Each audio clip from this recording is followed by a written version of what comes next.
Halo semuanya, kali ini saya kedatangan tamu spesial. Beliau ini adalah seorang pengajar yang cukup punya pengalaman yang luar biasa di daerah maupun di mana saja pada waktu itu. Dan sekarang beliau mengabdi di kampus Sekolah Tinggi Agama Buddha Negeri Raden Wijaya, Wonogiri, Jawa Tengah. Sudah hadir di hadapan saya, yaitu Bapak Mujianto.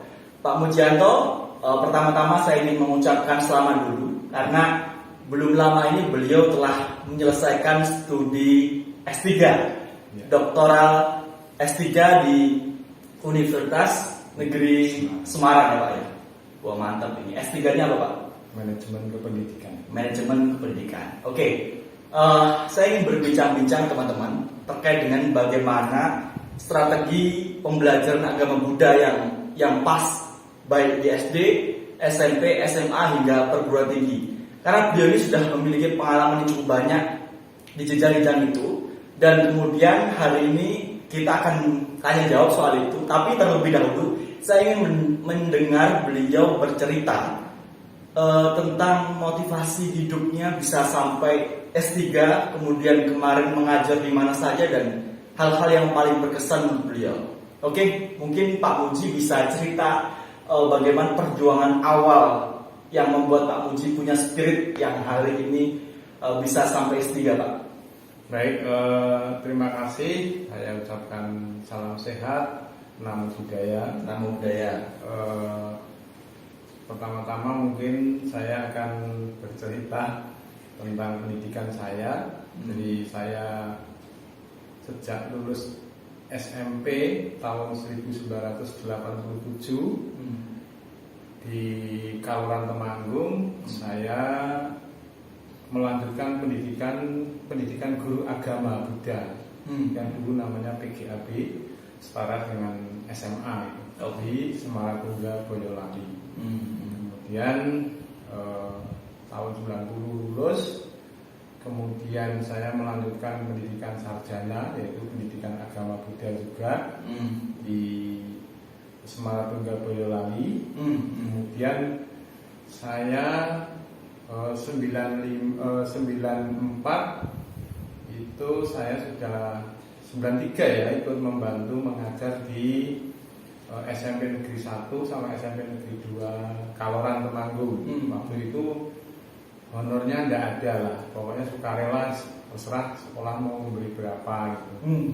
Kemudian tahun 95 saya meninggalkan Jawa ke Sibolga, merantau Jauh ya, menjadi guru pendidikan agama Buddha Sumatera Utara, Sibolga ya.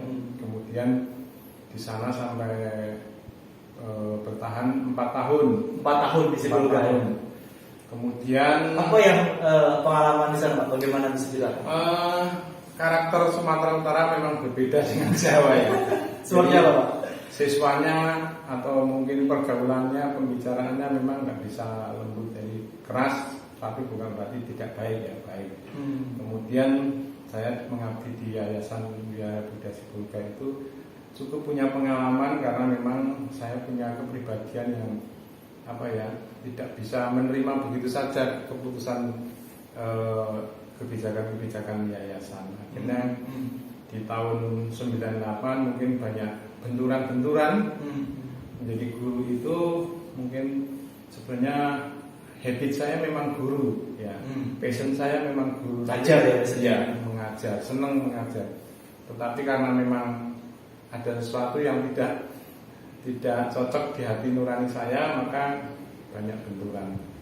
Itulah pengalaman hidup mungkin jadi guru sampai NS itu ya antara ya mungkin disayang dan ditendang lah, kira-kira begitulah. Berapa gajinya di sana dulu Pak? Waktu itu ya cukup lumayan lah, sekitar 500-an ribu.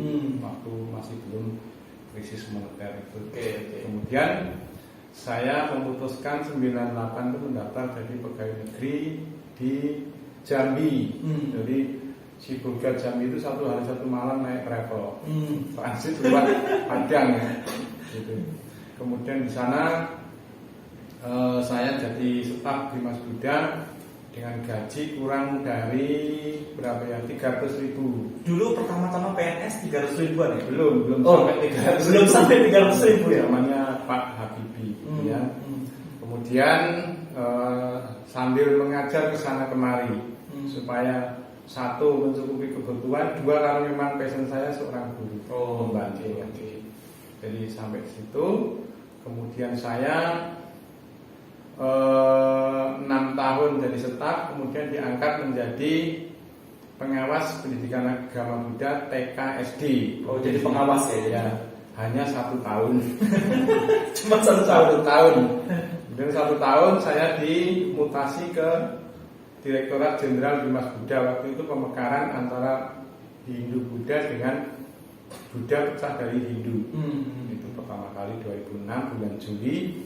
Kemudian saya ditarik ke pusat menjadi kepala seksi kurikulum pengajaran dan supervisi dasar menengah. Oke. Ya. Jadi sudah levelnya naik ke pusat ya? Pusat. Dari Jambi kemudian naik ke pusat ya. 2006 sambil baru pindahan itu bulan September saya daftar kuliah S2. S2 Teknologi Pendidikan Universitas PGRI di Buana. Nah di situ perjuangan luar biasa untuk bisa menjadi magister pendidikan itu. Antara biaya hidup dengan biaya kuliah itu harus perjuangan gimana putar otak supaya bisa mempunyai gelar magister pendidikan itu. Tali pinggangnya kecil itu pasti ya. Anak saya masih kecil, masih TK, jadi belum punya kendaraan, masih ngekos. Jadi anak saya harus naik becak ya ke sekolah ya karena tidak punya motor. Nah terus kosnya pindah-pindah, akhirnya sampai 2000 berapa 10 baru bisa beli rumah. Nah di situ 2012 di pusat itu saya pindah 3 kali ya. Dasar menengah pertama tadi ya. Kemudian di pendidikan tinggi. Kemudian di perencanaan. Di perencanaan itu paling 9 bulan. Menjabat 9 bulan. Nah kemudian dimutasi ke kampus Sekolah Tinggi Agama Buddha Negeri Raden Wijaya 1 Oktober 2012. Waktu itu kampus kita ini masih satu kayak ini ya, gedung yang kecil ini.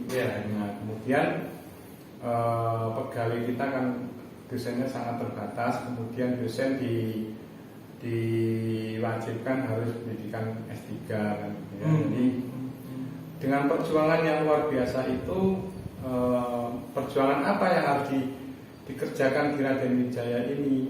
Karena kampus Buddha ini yang paling berat adalah bagaimana mencari calon mahasiswa mau kuliah di kampus Raden. Tantangan yang luar biasa, bukan masalah yang lain ya, tetapi itu yang tantangan paling berat saat itu. Nah kemudian di Raden Wijaya saya diberi tugas tambahan oleh ketua sebagai wakil ketua bidang administrasi umum. Pertamanya waktu itu di sini sampai 5 tahun. Kemudian saya tahun 2017 tepatnya bulan September saya memutuskan untuk meninggalkan kampus melanjutkan tugas belajar S3 di Universitas Negeri Semarang. Kenapa saya harus mengambil itu? Satu, syarat dosen itu memang harus S3. Untuk memajukan kampus harus menempuh pendidikan S3, bukan semata-mata untuk kepentingan pribadi. Nah itu otomatis kalau kepentingan pribadi ya punya gelar, mungkin nanti tambahan gaji, tapi secara prinsip adalah bagaimana mengembangkan kampus itu melalui meningkatkan kualifikasi akademik untuk itu. Nah itu perjuangan yang tidak berat, tidak mudah ya, karena kuliah S3 itu kalau tugas belajar tidak semua haknya diterima, hanya sebagian mungkin. Hanya ya kalau jujur mengatakan hanya terima gaji pokok lah. Yang penting bisa makan anak istri sehari-hari itu sudah disyukuri luar biasa. Itu belum tugas-tugas dari kampus harus mengeluarkan Ya. biaya. Jadi biaya kuliah yang dikeluarkan oleh pemerintah itu menurut saya ya hanya cukup untuk biaya kuliah saja, tidak bisa lebih. Bahkan kadang-kadang kita juga harus mengeluarkan sendiri. Tapi itu konsekuensinya perjuangan kita bagaimana memajukan kampus, bagaimana mengembangkan kampus melalui perjuangan kita melalui peningkatan kualifikasi pendidikan. Jadi S3. Ini teman-teman, ini untuk anak-anak muda ini harus ditiru ya. Jadi kita mungkin dari keluarga yang sederhana tapi harus punya cita-cita ya Pak ya. Ya, kalau saya bukan keluarga sederhana ya, keluarga memang tidak mampu. Bukan keluarga sederhana, keluarga tidak mampu. Jadi bapak saya jujur saya sampaikan, waktu saya SMP, saya waktu PGA, bapak saya itu buruh menggergaji kayu yang manual dulu itu. Jadi pekerjaannya belum dijalankan, sudah pinjam uang dulu untuk bayar sekolah saya. SMP saya jalan kaki 7 kilo, PP berarti 14 kilo. Jalan kaki Pak? Ya. Oh. Gitu. Jadi kalau zaman sekarang mungkin tidak ada yang mau ya. Ya. Zaman saya itu 14 kilo PP 3 tahun. Jalan terus ya? Harus lewat cari jalan tikus supaya lebih dekat. Kalau lewat jalan besar lebih dari 14 kilo PP-nya. Nah itu harus punya apa ya, daya juang, punya semangat yang tinggi itu yang perlu diperjuangkan untuk seorang Mujianto supaya bisa menempuh bisa pendidikan S3 itu. Dan harus rela merantau ke tempat-tempat yang jauh ya. Ya, kalau saya harus tidak meninggalkan kampung mungkin tidak seperti ini sekarang ya. Jadi sejak 1987 sampai sekarang saya belum bisa menetap di kampung halaman saya. Jadi sudah 30 tahun yang lebih. Itu supaya apa? Memikirkan kehidupan pribadi, memikirkan kehidupan keluarga, memikirkan agama Buddha itu tidak mudah. Ya. Kan itu. Nah, selama sekian tahun yang merantau dari tempat A ke tempat B, tempat C itu Pak, mungkin ada satu kesan yang mungkin Bapak sampai sekarang ingat ketika mungkin mengajar dimanapun Pak? Kalau mengajar paling berkesan ya di Sibolga ya, sama di Jambi. Karena yaitu tadi saya bilang karakternya orang Sumatera itu mohon maaf bukan apa ya, bukan menjelekkan ya, bukan sara ya, tapi memang karakter itu berbeda dengan kondisi saya yang dari Jawa belum terbiasa kan gitu. Zaman dulu kan peleng, mukul itu masih biasa. Zaman dulu ya. Tahun 90-an itu. Jadi muridnya kalau kita nggak keras nggak bisa diterima oleh siswa. Ya. Di Jambi itu ujian nggak berangkat biasa. Oh. Jadi waktu saya punya pengalaman paling mengesankan itu waktu mau ujian praktek pendidikan agama Buddha anak SMP perempuan.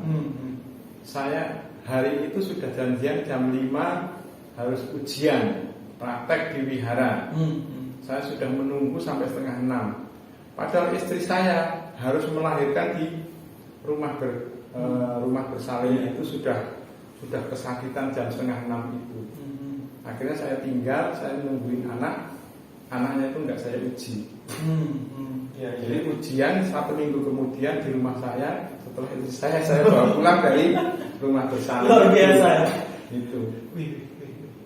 Akhirnya saya tanya, kamu perempuan kayak gitu gimana? Dan itu perjuangan yang luar biasa untuk seorang siswa. Cuma satu siswa ya? Yang lain kan sudah berangkat. Oh, oke. Saat ujian. Nah, kalau dilihat dari karya Pak Budi ini kan sudah banyak membuat buku, kemudian kurikulum juga Pak. Ya. Mungkin bisa diceritakan Pak, bagaimana pengalaman Bapak ketika menyusun sebuah buku yang pas untuk anak-anak kita, khususnya untuk agama Buddha. Ya, jadi kalau saya kan memang sering dilibatkan oleh Ditjen Bimas Buddha dalam penyusunan kurikulum, penyusunan buku, termasuk di pusat kurikulum dan perbukuan ya, Puskurbuk itu, termasuk buku SLB ya, itu saya sudah sering terlibat dengan teman-teman guru yang ada di DKI. Nah, kalau penyusunan itu kan memang ada ketentuan, ada template-nya, jadi tidak terlalu susah. Yang susah itu bagaimana menyajikan materi yang mungkin tidak familiar supaya menjadi materi yang bisa disenangi oleh seorang siswa itu, meramu antara aktivitas-aktivitas pembelajaran itu sehingga mengkolaborasikan antara menyanyi, melihat gambar, berekspresi, kemudian evaluasi yang proses tidak dirasakan terlalu berat tapi masuk ke situ. Nah, itu yang paling harus diputar, bagaimana kreativitas kita dibutuhkan di situ. Konsepnya harus benar-benar matang ya.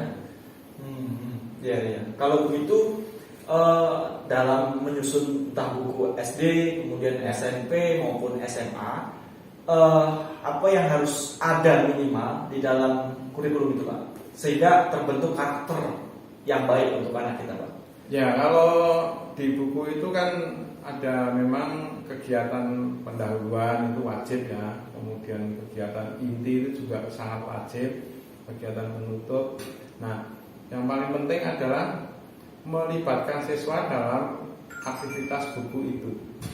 Jadi di buku itu harus ada aktivitas-aktivitas yang melibatkan siswa supaya mereka itu merasa nyaman tapi punya kreativitas yang tidak bisa dibatasi. Nah, itu misalnya menyanyi tadi saya sebutkan, berkreasi, menggambar, kemudian mencari tahu, kemudian tidak lepas dari membaca, kemudian tanya jawab, diskusi. Nah, di situ dituangkan supaya materi walaupun sedikit tapi dia kaya akan pengalaman belajar. Jadi harus aktif terlibat dalam pembelajaran terus ya, bukan gurunya aja yang aktif ya. Jadi guru hanya memandu, yang memfasilitasi, kemudian memotivasi bagaimana supaya siswa itu benar-benar merasakan proses pembelajaran itu nyaman, kemudian dia tidak merasa dipaksa, tapi pesan buku itu bisa tersampaikan dengan baik. Itu dari segi kontennya juga Pak ya? Ya, kontennya. Nah, kalau misalkan nih Pak, anak yang seusia SD, beberapa waktu lalu ada juga yang mungkin menyampaikan bahwa kok anak saya ini untuk hafalan mungkin bahasa Pali atau Sanskerta itu susah banget gitu. Nah, kira-kira apakah memang sudah waktunya ya anak-anak mungkin seusia TK SD itu diberikan bahasa-bahasa Pali ataupun Sanskerta? Ya, kalau bahasa agama di buku itu sebenarnya hanya untuk pengenalannya, supaya sekedar tahu ya. Tidak dipaksakan harus hafal. Nah, itu dia. Jadi kalau dalam konsep pembelajaran anak SD itu, contoh saya berikan satu ilustrasi misalnya. Bicara masalah bahasa Pali meta misalnya. Meta itu kan anak tidak harus menghafal. Meta artinya cinta kasih. Tapi yang paling penting adalah bagaimana si anak itu mengerti, membangun pemikiran, membangun konsep, menerapkan atau mempraktekkan definisi cinta kasih. Boleh apa artinya meta cinta kasih, tapi tidak harus dihafal terus menerus kayak hafalan itu. Tapi bagaimana implementasi meta? Ayo saya ajak anak-anak misalnya mempraktekkan cinta kasih. Ayo berdana kepada siapa yang membutuhkan. Ayo latihan melepas burung atau binatang atau fase, ya kan? Ayo belajar mendoakan atau sapi-sata bahwa sekitar atas semoga. Nah, itu yang paling penting, bukan meta artinya daripada menghafal ya. Karena memang kemarin ada orang tua di Jakarta Pak, jadi anaknya masih kecil sampai dia nangis-nangis ya karena dia nggak bisa menghafal. Karena kan nggak semua anak pandai menghafal kan begitu Pak ya. Nah, kalau misalkan nih Pak, strategi Pak, ngomong-ngomong sekarang Pak Muji kan mengajar strategi pembelajaran juga ya. Jadi strategi pembelajaran seperti apa Pak yang kira-kira ini tepat untuk baik dari SD, kemudian SMP hingga SMA? Karena itu pasti orang tua maupun juga guru tentu punya cara masing-masing Pak.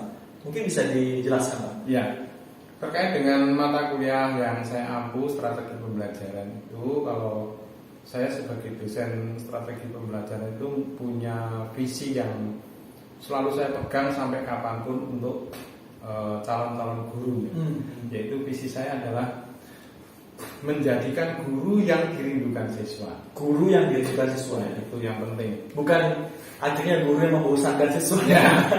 Jadi menjadikan guru yang dirindukan siswa. Apa artinya? Membuat calon-calon guru itu mengajak cara berpikir calon-calon guru itu yang mewarnai siapa itu mewarnai cara berpikir siswa. Tadi misalnya Meta mengaplikasikan ini kan caranya mewarnai cara berpikir siswa, menginspirasi. Jadi guru itu harus menginspirasi. Bagaimana guru itu apa yang disampaikan, aktivitas-aktivitas pembelajaran itu memang benar-benar memunculkan ide-ide siswa itu. Itu namanya menginspirasi. Dan yang ketiga, seorang calon guru, dosen, saya sebagai seorang dosen itu bagaimana mengajak calon-calon guru itu mencarikan solusi. Jadi mewarnai, menginspirasi dan mencarikan solusi. Bukan mempermudah atau mempersulit, tapi bagaimana proses seorang guru itu, ini loh prosesnya supaya kamu bisa sampai ke sana. Gitu kan. Jalannya. Ya, kalau orang memancing itu ngasih pancing bukan ngasih ikan. Kira-kira begitulah. Mencarikan solusi. Jadi kalau ada sesuatu kita menawarkan bantuan, kita memberikan pendampingan supaya mereka itu merasa nyaman. Itulah mencarikan solusi-solusi, karena dengan mewarnai, menginspirasi dan mencarikan solusi, itulah kuncinya supaya menjadi guru yang dirindukan siswa. Guru yang selalu ditunggu-tunggu oleh kehadirannya itu. Karena apa? Di situ, di dalam proses perkuliahan atau pembelajaran itu ada nilai-nilai yang harus siswa itu aktif di dalamnya. Guru mendampingi, bukan aktif siswanya, tapi guru tinggal keluar. Tinggal kemana? Itu bukan guru yang solutif, tapi guru yang menambah masalah bagi seorang siswa itu. Tapi memang tugas guru itu berat ya Pak? Ya, jadi guru itu tugasnya tidak mudah. Apalagi namanya sekarang kan konsepnya Kementerian Pendidikan dan Kebudayaan, walaupun kampus merdeka belajar, itu bukan berarti gurunya terus seenaknya sendiri, terus siswa atau mahasiswanya main sendiri, belajar sendiri, nggak bisa begitu. Tapi kolaborasi antara siswa dengan guru itu. Kolaborasi ya menjadi penting sekali ya. Iya. Untuk ini penilaian Pak. Nah, karena tadi kan di awal saya ceritakan ada anak yang susah menghafal, ada anak yang memang dia sukanya menghafal dan lain sebagainya. Untuk asesmen atau penilaian yang cocok nih, seperti apa Pak? Kalau penilaian itu kan macam-macam ya, ada penilaian sikap, penilaian keterampilan, dan penilaian pengetahuan ya, kognitif gitu ya, afektif, psikomotor dan kognitif. Nah, tipe belajar seorang anak itu kan beda-beda. Ada yang senang menghafal, ada yang melalui gerak atau kinestetik, ada yang audio, ada yang visual. Guru harus mampu mengakomodir, walaupun tidak semua apa yang kita berikan itu memenuhi semua harapan siswa, tapi setidaknya kan bisa memenuhi sebagian besar siswa. Nah, dalam proses asesmen atau penilaian itu, ya kita harus satu, kan ada proses penilaian proses, penilaian akhir. Kemudian kalau belum mencapai kriterianya ada remedi, gitu. Nah gitu. Nah kemudian dalam proses pembelajaran itu kan ada penilaian individu, ada penilaian kelompok, proses pembelajaran diskusi dan kelompok. Nah, yang akan membantu siswa itu ketika ada kegiatan pembelajaran yang menggunakan strategi atau metode yang namanya belajar kelompok atau kolaborasi. Nah, di situ akan membantu karena ada penilaian individu. Seorang siswa pada saat mengerjakan dalam kelompok, ada penilaian kelompok yang merupakan hasil dari pekerjaan bersama-sama. Jadi kolaborasi tadi ya. Iya, jadi situlah akan sangat terbantu. Kalau hanya penilaian individu yang punya kreativitas, punya pengetahuan, punya rendah, ya otomatis akan tertinggal terus ya. Terus. Nah, sekarang kan tidak mengutamakan penilaian individu, tapi sekarang ini supaya semuanya terbantu, ada nilai-nilai kebersamaan. Sekarang kan ada namanya profil pelajar Pancasila, gitu ya. Okay. Nah, di situ ada nilai-nilai kebersamaan, nilai-nilai menghargai, nilai-nilai menghormati sesama teman, bagaimana berbagi. Nah, disitulah salah satu core namanya strategi pembelajaran afektif itu. Nilai-nilai humanis lah, kira-kira begitu. Kemanusiaan ya. Udah dari awal diajarkan bagaimana memanusiakan manusia. Ya, betul. Wong ke wong. Oh, gitu wong. Kata orang Jawa bilangnya wong ke wong. Itu namanya manajemen kemanusiaan. Ya, manajemen kemanusiaan. Kalau boleh jujur Pak, apa yang membuat Bapak ini mau menjadi seorang pengajar? Karena kan kita tahu nggak mudah ngajar anak kita sendiri aja kan belum tentu gampang. Kita bisa akhirnya mengajar anak orang lain itu suatu hal yang memang berat nampaknya Pak ya. Ya, kalau sebenarnya yang memotivasi, kalau guru itu kan sebenarnya ya boleh dibilang ada bakatnya. Sepintar apapun kalau nggak punya bakat keguruan ya nggak bisa juga. Jadi harus punya bakat juga ya. Jadi pembawaan memang guru itu kalau menurut analisa saya itu orang yang mengabdi luar biasa itu ya guru. Guru dosen itu mengabdi luar biasa. Kenapa demikian? Kadang guru itu dosen itu tidak pernah berpikir malam hari di jam tugas atau tidak. Kalau siswanya minta tolong, mahasiswanya WA atau menghubungi begini-begini, ya kita kan tidak bisa mengatakan saya baru mau tidur. Iya. Tidak bisa. Anytime harus ada waktu ya. Iya, kira-kira begitulah. Contohnya bimbingan skripsi, tahu-tahu malam-malam jam 10 WA, Pak gimana? Maksud saya mau tidur, jangan mengganggu saya, kan nggak bisa. Karena sudah cinta dengan profesinya itu. Ya, itulah namanya bagaimana supaya dia itu, ya guru itu memberikan sesuatu sebelum diminta. Oke. Kalau hanya sebagai rutinitas datang mengajar pulang itu, ya itu standarnya seorang guru, dasar standar seorang dosen.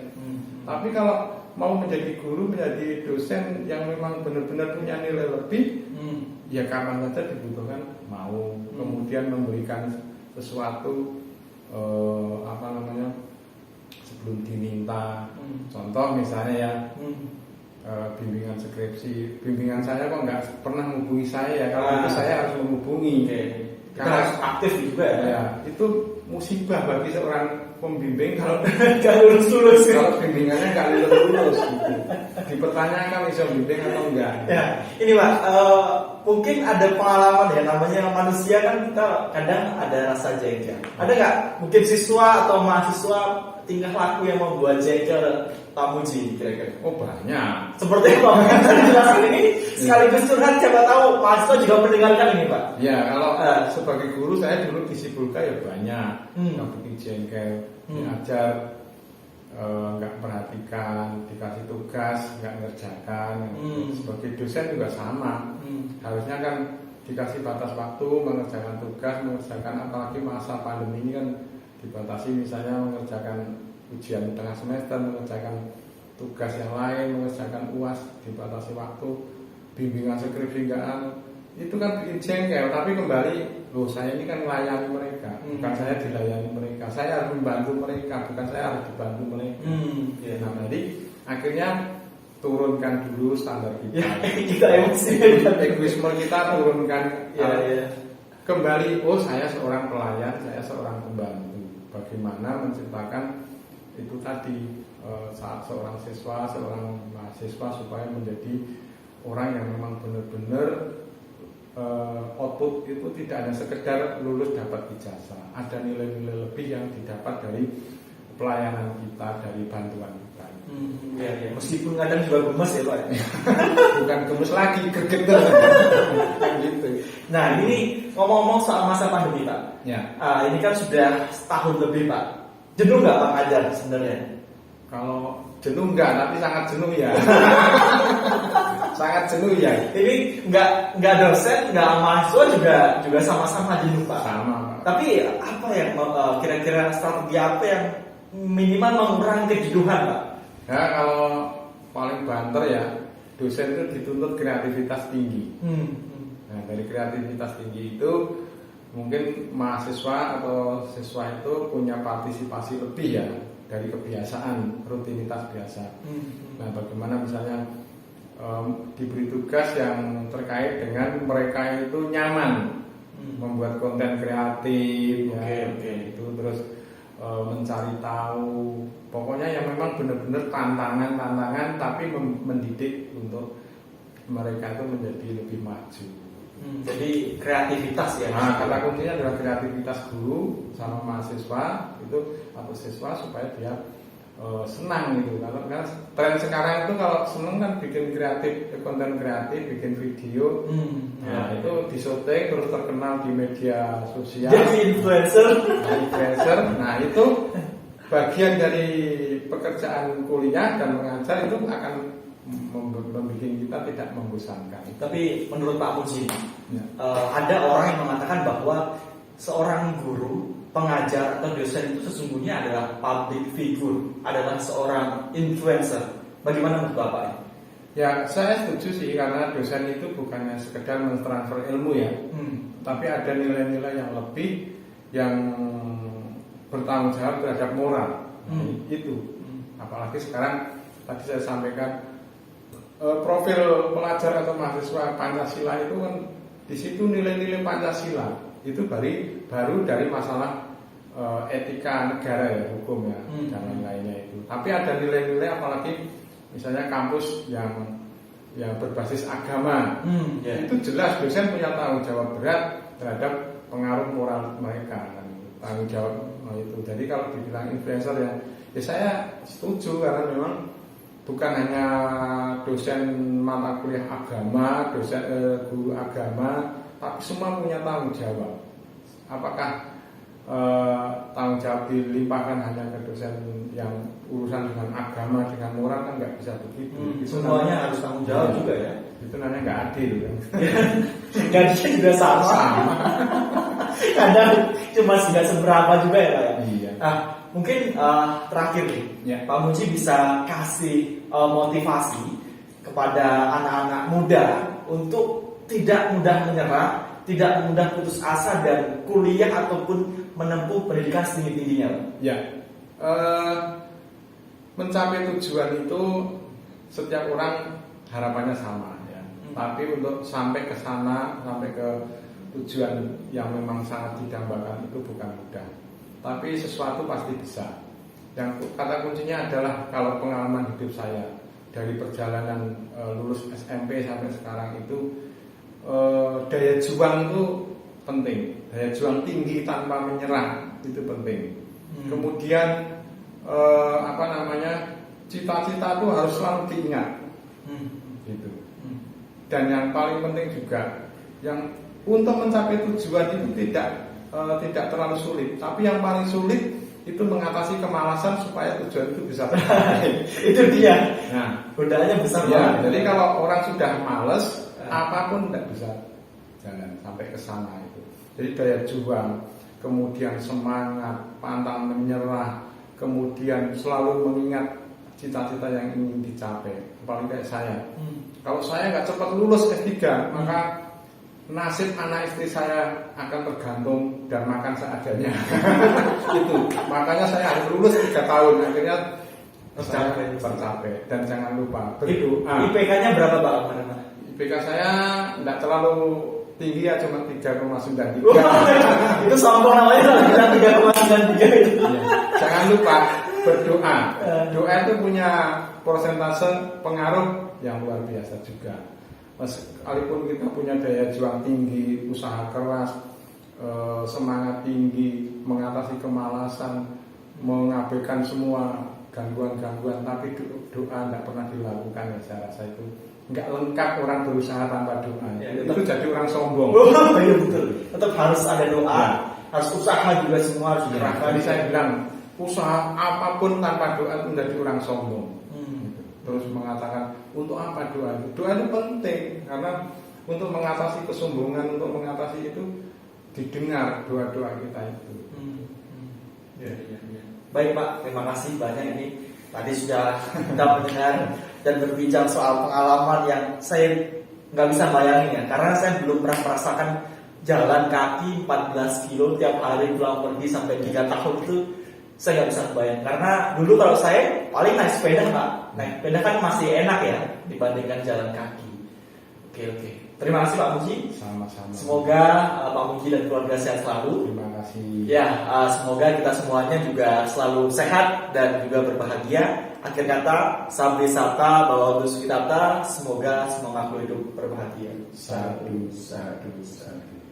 Terima kasih banyak Pak Muji. Terima kasih banyak. Sama-sama. Sehat selalu Pak. Terima kasih.